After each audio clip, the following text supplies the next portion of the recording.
sekarang menurut saya keputusan saya itu benar. Dan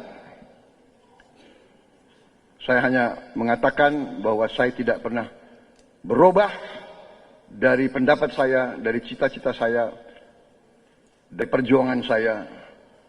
Dan apa yang saya tulis, apa yang saya perjuangkan sekian belas tahun yang lalu, sekian puluh tahun yang lalu, masih konsisten saya perjuangkan sekarang.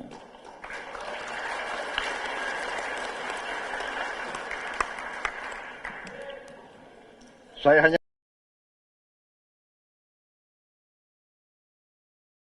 bahwa orang yang saya tapi karena saya sering dihujat, ya kan? Yang terakhir saya dibilang mencekek seorang wakil menteri di rapat kabinet lagi, ya kan? Ya kan? Saya hanya bukan membela diri, tapi saya mau menyampaikan orang-orang yang mengatakan bahwa saya berkhianat, bergabung sama Pak Jokowi. Ternyata saya hanya mengatakan saya tidak pernah berubah. Kalau lagu favorit saya itu bunyinya aku masih seperti yang dulu.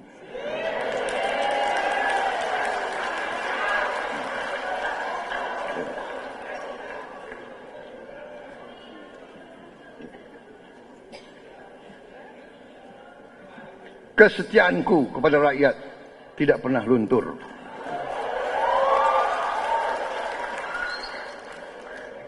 Saya mau cerita, boleh kan membela diri?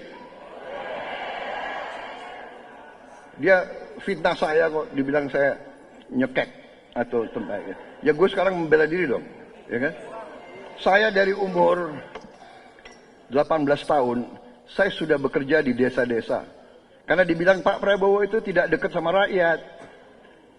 Pak Prabowo itu, saya dari umur 18 tahun, saya pulang dari luar negeri bersama beberapa mahasiswa dari Bandung waktu itu, yang masih ada mungkin Pak MS Hidayat, ya, dari Bandung.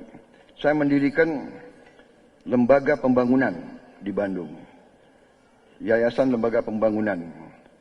Dan kita membentuk Korps Pionir, ya. Kita bekerja di desa, di Tangerang, di Gunung Kidul, di Bali. Mungkin sisa proyek kita masih ada itu, kalau ditanya itu semua. Ya, kan? Kemudian tahun 87 saya Letnan Kolonel. Saya melatih 1000 sarjana pendamping desa tertinggal. Mungkin sekarang udah ada yang jadi bupati, ada yang jadi camat dan sebagainya. 1000 di desa yang paling miskin, paling tertinggal seluruh Indonesia. Dan saya bangga, dari 1000 hampir tidak ada yang gagal. Tidak ada yang gagal. Hanya beberapa orang pulang karena